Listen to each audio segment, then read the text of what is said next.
Hey guys, I thought today that I would share a story about collective healing and what that can look like.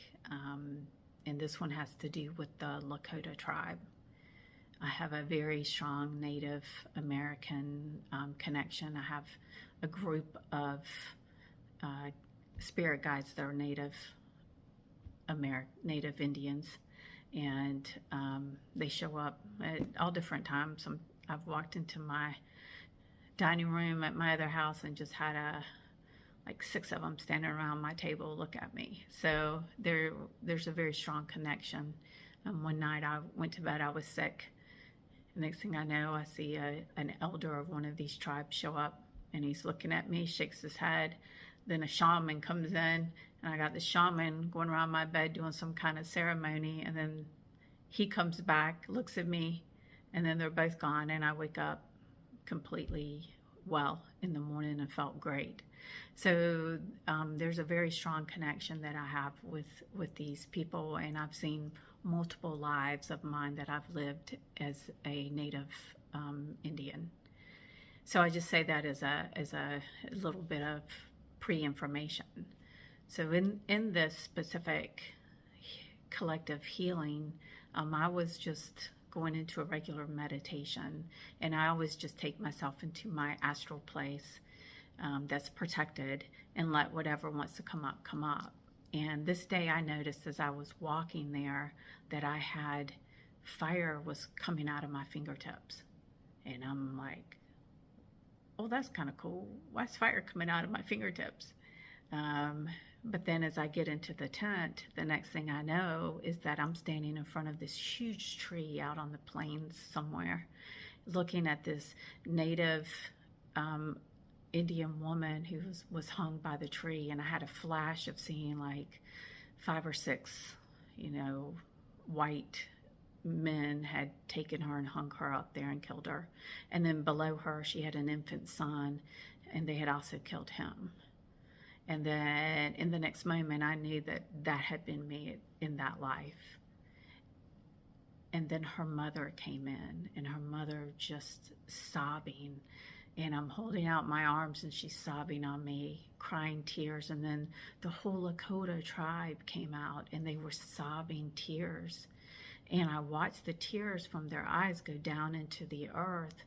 And then I could see the roots of the tree, and the roots of the tree were in chains. They were bound, because trees were meant to give life. They're not meant for death. And whenever something happens, like there's hangings on trees, that energy goes there into the trees and has to be healed. So I look at the roots of this tree, and I look at the tribe crying and ask them, can we heal this? And then the next thing I know, there's a fountain a well appears, and we're able to pull up the water from their tears. And each one of the Native Indians take their hands like this, and they get water, and they go over to the tree and pour it down at its roots. And as they do that, the chains break. And in the next moment, after that happens, I'm now inside of a really huge teepee. And on one side is all these Native American women.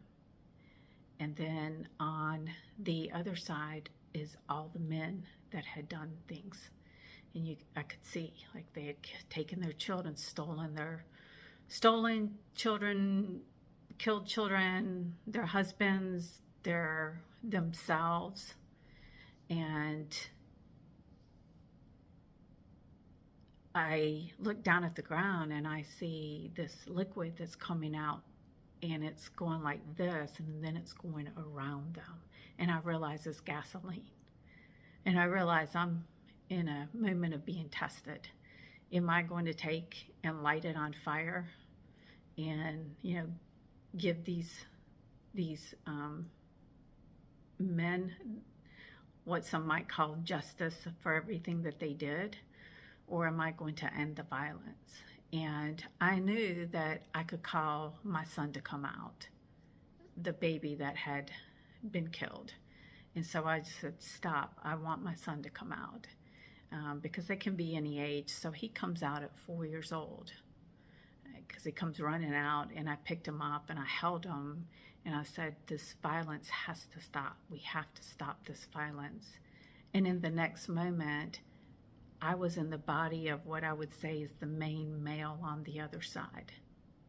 And all of those males could now see what they had done to the female. And every one of them was, I'm so sorry. I didn't know. I didn't realize. I just didn't know what I was doing. I'm so sorry. And then in the next moment after that, I was back to being on the other side. And there was just this huge forgiveness that happened. And then it was done. And the meditation was over. It was dramatic. It lasted for a little while. But I thought I would come on and share that one story. I've had others that where I've like gone into an astral realm, and other spiritual, beautiful spiritual beings that are also here on this earth, their astral selves have joined me, and we have done collective healing for just different things that happen. But the Lakota tribe, that one, like I've never ever forget that one. But then there was also one in a plant medicine ceremony, and it was also just as dramatic. This was, I was in a retreat, a plant medicine ceremony at a retreat, and I just start seeing these women and these horrible things that were happening, and these faces, all of this was coming in, and like it just ripped me to my core. Tears coming out everywhere. And it turned out that it was like in the Romania area, and the things that had happened to the ancestors and the lineage of the people that lived in that area over, hundreds and hundreds of years. And I had agreed to process that pain, because it's got to be transmuted. And so I sat there in this plant medicine ceremony for, it was several hours, and the pain just kept coming up in waves, and half the time all I could do was just scream to let it out. and then it was give it love, give it love, give it love. And after that happened, I had this love come down on me, and I was encased in this huge bubble of love that was wholly divine, because it was so perfect. And it's hard to describe, because we don't have, in our 3D language, you don't really have words that really encapsulate something that is that beautiful. But I was in this beautiful, beautiful bubble, and I was, basically being restored, whatever parts of me that needed to do this healing and this alchemy. It was being completed at that time. And so it was just really, really beautiful. And so those are just some examples of what collective healing can look like.